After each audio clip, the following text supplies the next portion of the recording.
You realize that summer is almost over? I mean, on the calendar, it really isn't. We're right in the middle of summer. We're about halfway through the summer 3 months that we call summer in a season. But in a couple of weeks, school starts. And that kind of is that unofficial end of summer, because we start into a new cycle. And so we begin to think about, where did it all go? Some I know are excited about going back to school, and others not so much so.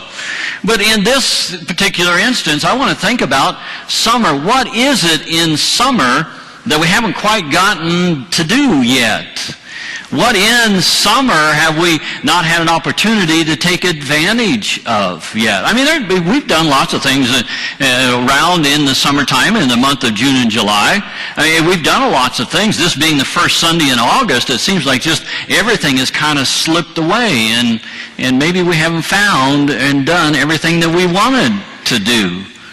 I know there was one project that I wanted to do that I haven't quite done yet, and I'll tell you about that in a little bit. But there was things that we can do, and when I was reading this letter that Paul wrote to the Colossians about how we are to expect or look forward into our future, I began to think about, what can we do as a church? What haven't we accomplished yet that we can this summer? Or what can we get excited about today that will carry us through the rest of the summer and yet get us set up for such a great ending to our year and maybe a great beginning to our next one? So I started thinking about some of the things that we might be able to do. And when I did that, I started to think about, what about this phrase, or what about this passage that Paul wrote to the Colossians might we have been able to use? So I thought maybe I would paraphrase it a little bit and just take a little bit out of what Claude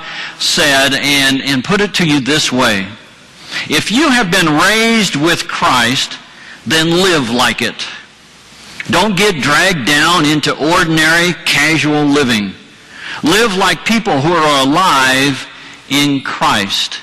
Remember how good you look in the new clothes Christ put on you. Walk with a spring in your step and a song in your heart. You have been raised with Christ.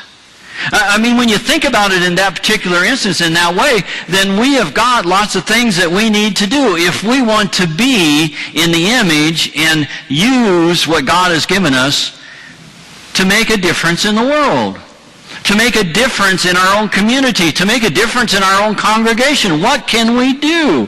How can we do that? You have been raised with Christ, is the words that Paul uses that I want to emphasize this morning. You have been raised with Christ.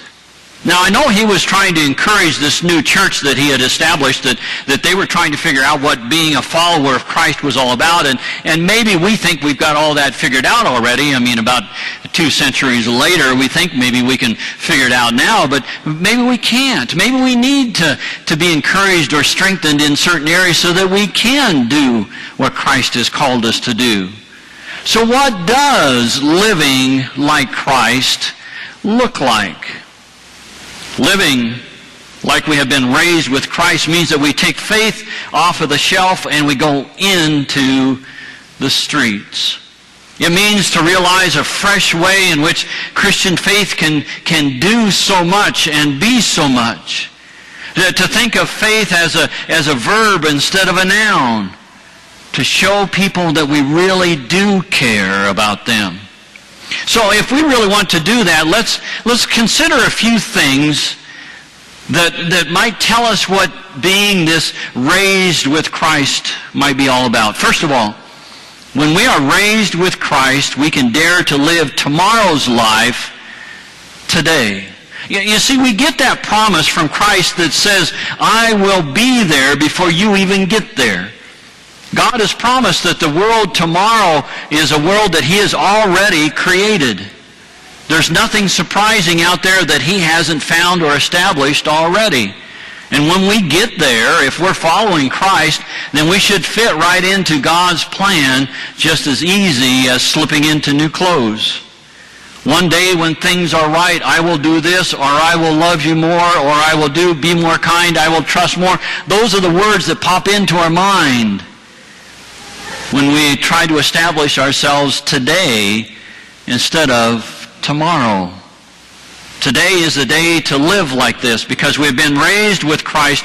We can take the future and we can live it now. We can look into the future and say, what do we see and how can we get there? I mean, even the prayer that we say every Sunday, this petition that we bring up to God is, God, we want to live life here as it is in heaven. Bring us that kind of day that we can live it. We can dare to live lovingly in a world that is in love with war. We can dare to live generously in a world that is choked by stinginess. We can dare to offer cups of cold water to strangers, even those that everyone fears. We can let the experience of being raised with Christ invigorate us so much that we can dare to live today what tomorrow might bring. And to me, that kind of gets exciting because we don't know what tomorrow is going to bring. So we're kind of living on the edge. We're living outside of our comfort zone. We're living outside the box. We're doing things that maybe we've never done before, but yet we know needs to be done. Well, I think the second thing that this says to us is that when we are raised with Christ, we cultivate a new attentiveness to the beauty of the moment. We get involved in what is happening now. How many of you have been able to step outside and see a beautiful sunrise, or in my case, a sunset? I'd much rather see the sunsets than the sunrise, but just been able to stand out there and see that. Every once in a while, Karen and I will be driving down the road and we'll see the sun reflect off of clouds in the western sky. And it'll just be the most beautiful colors of red and yellow and orange. And we'll make that comment, isn't that sky just beautiful? Now, and Carolyn's also can look at the clouds and come up with all kinds of figures in those clouds. She said, well, look over there. There's a dog or there's a cat. And I'm looking and saying, no, it's a cloud. But God creates those things for us. Being out at Camp Kamika just here recently, able a chance to look out over those hills, see the cross that was up on the hill, and the valley that's out there behind the dining hall down on to Midway Lake. What a beautiful sight that it is. And to understand that God created that.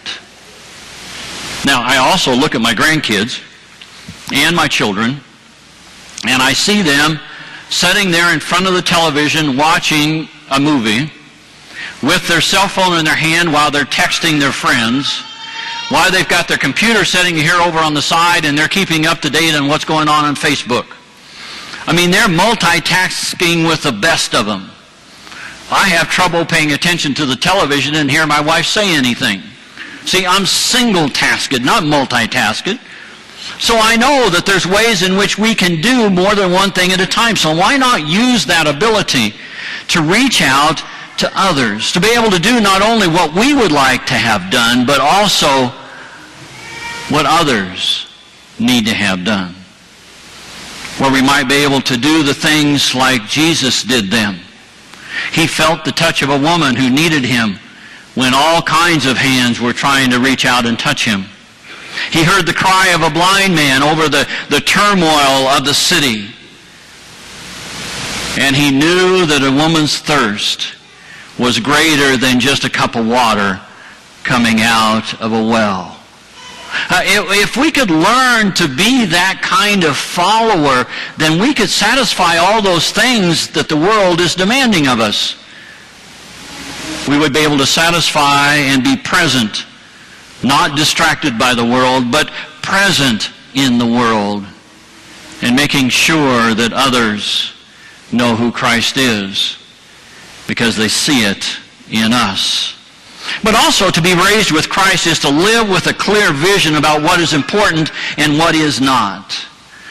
We need to have an understanding of how do I live this kind of life and use my talents to what is really important, and that is sharing the gospel message of living our life faithfully as God would have us live that life.